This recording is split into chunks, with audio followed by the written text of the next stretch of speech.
Welcome back to our channel, where we share updates and untold stories about Catherine, Princess of Wales, and her royal family.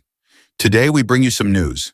Prince William can't stay calm as Princess Anne exposes King Charles's final wish. It has been reported by an insider source that Prince William has been having a difficult time dealing with the emotions that have arisen as a result of Princess Anne's revelation that King Charles's last desire was for his condition to be more severe. Regarding Camilla's predicament, this request came as a complete surprise to Prince William and the rest of the family. Although the British monarchy has traditionally thrived on ceremony and discipline, the last few months have provided a warning that even the most time-tested institution may become unstable when private feeling and public expectation come into conflict with one another. The king's intention to elevate Queen Camilla's children, initially a whispered rumor, has now blossomed into a complex conflict involving Princess Anne's unwavering commitment to traditionalism, Prince William's emotional fury, and a legal chessboard with the potential to redraw a royal custom. One can clearly draw out the motivations of each actor. Charles wants to ensure the safety of the people he loves. William wants to protect the prerogatives that he has inherited. Anne wants to honor the rigorous sense of lineage that the late Queen had, and Camilla just wants peace for a mixed family that is still wounded by decades of tabloid enmity. The forces that they have unleashed, however, may be more powerful than any of them imagined. These forces include constitutional precedent, property law, and contemporary media cycles. The tinderbox itself is ignited by the deteriorating health of Charles. He is still publicly dedicated to his position, although he is 76 years old. Yet the toll that cancer treatments have had on him is no longer something that can be concealed. Courtiers have seen somebody who has been a workaholic for his entire life morph into a sovereign who grudgingly carves nap-length interludes into his diary. The result is a man whose pace during public walkabouts has reduced from a fast stride to a careful shuffle. His short hospitalization in March, which was recorded as a one-night observation for treatment side effects, did more than just generate public sympathy. It intensified fears inside the palace. Reforms may still be planned by a monarch who is in remission, but a monarch who is at risk of relapse would naturally worry about their legacy and the people they care about. This psychological pivot to put one's house in order provides the emotional background for the controversial memoranda. According to those with knowledge of the situation, the document in question is not legislation nor a proclamation. Rather, it is a private note of intent that was produced during a late-night chat between the king and the queen. According to reports, Charles dictated a page in which he expressed his heartfelt wish that Tom Parker Bowles and Laura Lopes be awarded a style or rank that is reflective of their mother's station, in addition to receiving lifelong financial security and the opportunity to stay in Windsor's Royal Lodge once their current leases end. In its most basic form, the language seems to be kind and even supportive. However, experienced courtiers saw its explosive potential almost immediately. Titles have an impact on the constitutional order. Property has an impact on the administration of the crown estate, and financial guarantees create unpleasant problems regarding the distinction between public and private monies. By putting such sentiments in writing and then allowing that document to reach Anne, Charles unintentionally set the stage for the confrontation that was to come. Reminiscent of an Edwardian drawing room tragedy, the dinner that took place at Clarence House, and during which Princess Anne read the memorandum out loud, is now being discussed in hushed tones. Although the accounts are secondhand, they are consistent with key elements, such as the fact that the table was tiny, the staff was dismissed, and the atmosphere was initially light. To retrieve the envelope, Anne waited for the appropriate time, which was after the soup and before the roast. Even though she was delivering each sentence, her voice, which was always rapid, did not waver. Following the completion of her task, she folded the page, positioned it next to her fork, and then regarded her brother with the level gaze that was formerly used to intimidate rowdy drill sergeants. Camilla grabbed Charles's hand, and his eyes began to well up with tears. The future king, William, however, froze in what his advisors subsequently referred to as a silent concussion. The shock that the future king experienced was not dramatic. It was the bewilderment of a guy who had spent his whole life learning the rules. and then all of a sudden he found out that his father was prepared to rewrite them for love. The initial response that William had was one of emotion, yet he is undoubtedly a strategic person. Over the course of 2 nights in the middle of April, he wandered about the lamplit garden of Adelaide Cottage, dictating voice notes that vacillated between constitutional panic and filial worry simultaneously. A total of 3 worries were apparent. The first concern was the succession issue. The letters patent of 1917 restricted H.R.H. Styles to only the offspring of the Queen and the children of sons. As a result of breaking that law about step relationships, William was concerned that Republican-minded members of Parliament may be tempted to demand a comprehensive review of royal titles, potentially including reviewing the benefits that his children enjoyed. Real estate was the second source of concern. Royal Lodge is more than just a piece of property. It is an inheritance that is steeped in the legends of the Queen Mother. Both William and Catherine had secretly harbored the desire to bring up their children at that location after Prince Andrew's contract expired. As soon as I noticed that it was going to be given to Camilla's children, I felt as if I had erased both history and my own personal intentions. The public sentiment was the third point that was raised. According to his argument, a monarchy already struggling with the appearance of opulence could not possibly swallow news like His Royal Highness food critic Tom Parker Bowles without losing its credibility entirely. The Prince of Wales took action on the third day of the event. The private secretary, Jean-Christophe Gray, was given the instruction to select external businesses after he rejected the attorneys that were suggested by the palace. By selecting Mishcon de Reya, the same company that guided Princess Diana through the divorce process, he sent a message that was as apparent as it was uncomfortable. The apparent heir was establishing a legal boundary separate from the sovereign's advisors. Mishcon Partners produced confidential memos outlining potential countermoves within 48 hours.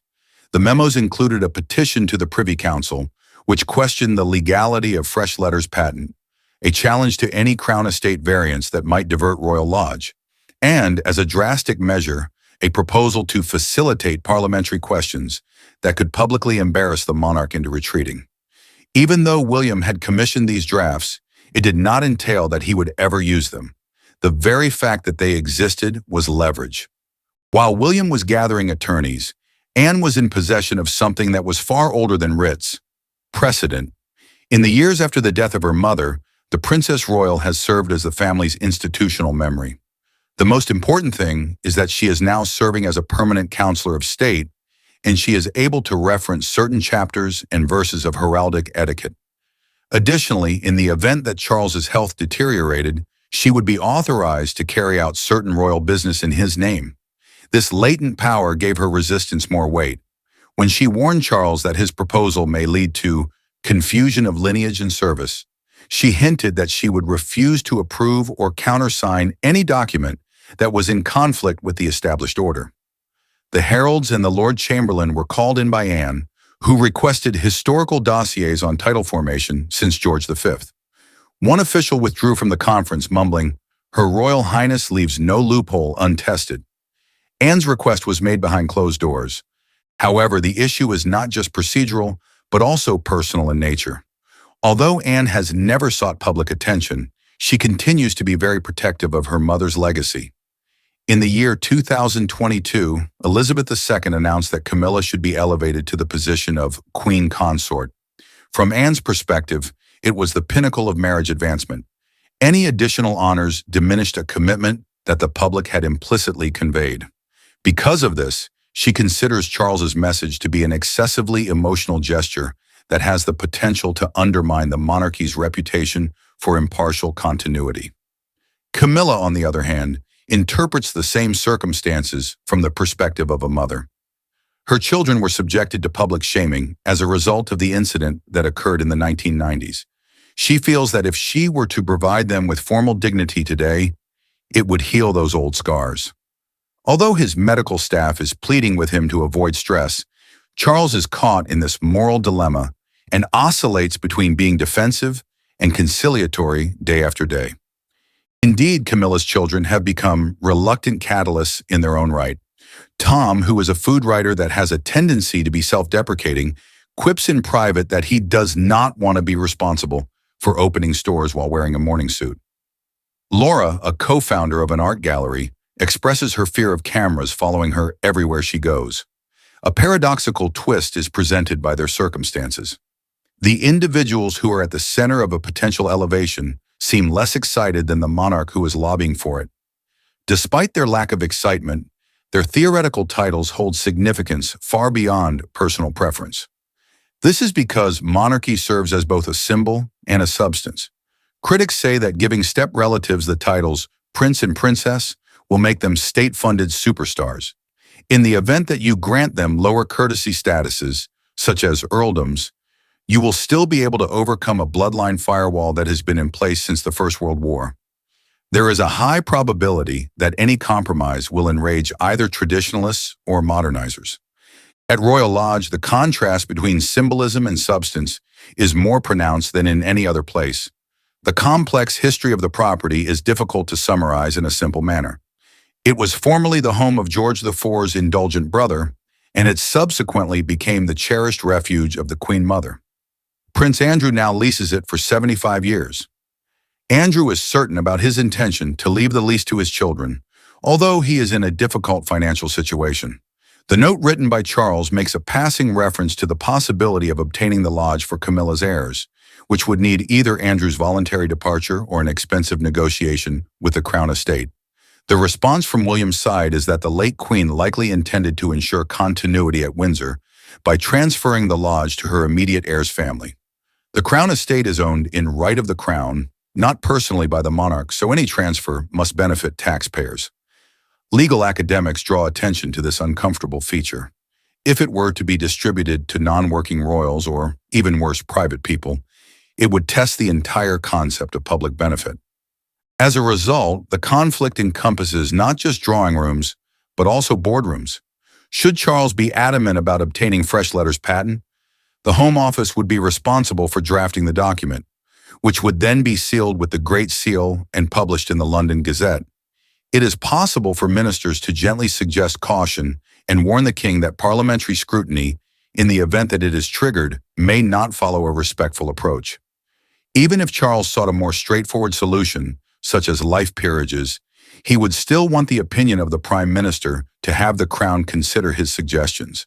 Even a courteous style such as Lady Laura Windsor would raise issues such as on what basis and with what financial implications. Every path leads to corridors where politics and tradition collide, and where leaks, once they have been uncovered, spread at the pace of social media anger. As far as the digital realm is concerned, perception has already surpassed reality. Anti-monarchy activists use the rumor as evidence, arguing that the institution is a family business that needs a more democratic replacement. Commentators who adhere to the conservative ideology argue that the king's plan is a private matter and that step families are an unavoidable aspect of contemporary society. The results of the polls paint a more complex picture. Camilla's personal approval, which had been steadily increasing following the coronation, significantly decreased once the HRH Tom headlines began to circulate. William and Anne, on the other hand, are considered stable hands safeguarding tradition, which has led to an increase in favorable perception. PR consultants with years of experience warn, however, that a protracted impasse has the potential to transform adoration into exhaustion. For as long as the palace continues to fail to provide clarification, the narrative becomes more convinced that there is something shady going on. There is actual human tension hiding behind the scenes of public theater. William is now spending late evenings with legal drafts rather than bedtime tales. This behavior is in addition to the fact that he is already juggling the recovery of his wife from cancer and 3 small children. According to those who are close to him, he is resolute, not merciless. Duty motivates him, yet the prospect of facing a parent's illness in court frustrates him. At first glance, Anne seems to be unflappable. Nonetheless, she has confided in her friends that she is terrified of a recurrence of the early 1990s, when internal conflict overshadowed royal duty and harmed the reputation of the crown for an entire generation. Camila, having already faced public jeers, expresses her fear of becoming the antagonist of the story once more. Charles himself vacillates between a loving and protective fatherly attitude and a defensive monarchical one. He has a strong desire to spoil his stepchildren, but he is unable to ignore the advisories that warn him of the potential constitutional backlash. A compromise started to take shape at the beginning of May, despite the intense strain. Senior courtiers drafted a three-point de-escalation. First, Tom could receive a life peerage. No HRH, no succession rights, honoring service to charitable food initiatives. Second, Laura might accept a grace and favor apartment in St. James's Palace rather than Windsor. Third, financial security would derive solely from the King's private Duchy of Lancaster income, segregated from public funds. For now, Royal Lodge is not affected by the idea, and William is required to put a stop to any legal action in return for written assurance that the letters patent would not be altered. Anne has stated that she is willing to approve the proposal on the condition that the peerage ranks lower than any princely title. While William continues to maintain his reserved demeanor, he is actively pursuing guarantees that prevent any future sovereign from reopening the topic. According to reports, Charles considers the agreement to be painfully partial, but he acknowledges that reaching a partial triumph may be the only option available. What happens next is contingent on several factors that no one can entirely control, including the trajectory of Charles's health, the resiliency of family relationships, the willingness of Parliament to become involved in a royal domestic knot, and the public's tolerance for perceived privilege. In the event that the king's health improves, it is possible that he may quietly accept the compromise, therefore maintaining peace and preventing the crown from engaging in a constitutional conflict. If his health continues to deteriorate, pressure could force the matter into open confrontation. This could manifest as either a swift surrender to William and Anne or the issuance of a letters patent at the last moment, causing political turmoil. Both of these scenarios will result in the monarchy having revealed fault lines that go beyond individuals. In a culture that places a high value on merit, how elastic is hereditary tradition seen as being? To avoid violating laws that have been in place for generations, how should a public institution deal with mixed families? But who is responsible for mediating conflicts between a sovereign's will and an heir's conscience? Currently, all sides have managed to reach a fragile ceasefire. Leaning on a silver-topped cane that serves as a reminder to spectators of both his weakness and his determination, Charles continues to honor certain commitments of his. William dedicates his day to early years projects, and in the evening he offers legal consultation. Through her travels around the realm, Anne establishes lifeboat stations and rural hospitals, therefore reiterating the concept of servanthood. With a steady voice and a grin that is forced, Camilla conducts activities in the reading room. Refusing to pay attention to the news, Tom Parker Bowles provides feedback on restaurants in London, while Laura organizes an exhibition of impressionist landscapes at her gallery throughout the summer. Life goes on as it seems on the surface.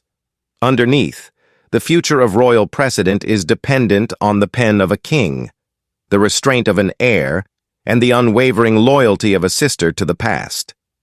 The story already serves as a case study in the delicate balance that exists among monarchies, regardless of whether the ultimate settlement is reached via hushed talks or by prominent Gazette notifications. An excessive amount of rigidity causes it to break apart when confronted with contemporary reality. An excessive amount of feeling causes it to lose the mystique that justifies its existence. The final wish statement made by Charles unwittingly put that equilibrium to the test, so demonstrating how tight the margin of error had become. In a country where public trust is ephemeral and tradition is a heavy burden, the crown must convince a 21st century audience that its rituals continue to be significant, that its laws continue to serve a purpose, and that its members are aware of the distinction between personal desire and national responsibility. Over the coming months, We will see whether or not this divided house can find a way to reconcile love and law, as well as memory and modernity. In the event that it is successful, the monarchy will emerge not just unharmed, but also subtly transformed, with its fundamental bloodline remaining intact and its compassion being validated via compromise. In the event that it is unsuccessful, the United Kingdom may be witness to a remarkable spectacle: a constitutional monarchy that is compelled to defend itself in the exact arenas, courts, parliament, and public opinion, that it once used to dominate with simple power.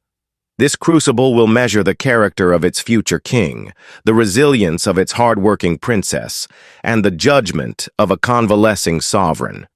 This will be done not only by history, but also by a restless present that wants both continuity and change in equal and merciless proportion. Thank you for watching the video. Please let us know your thoughts, and goodbye for now.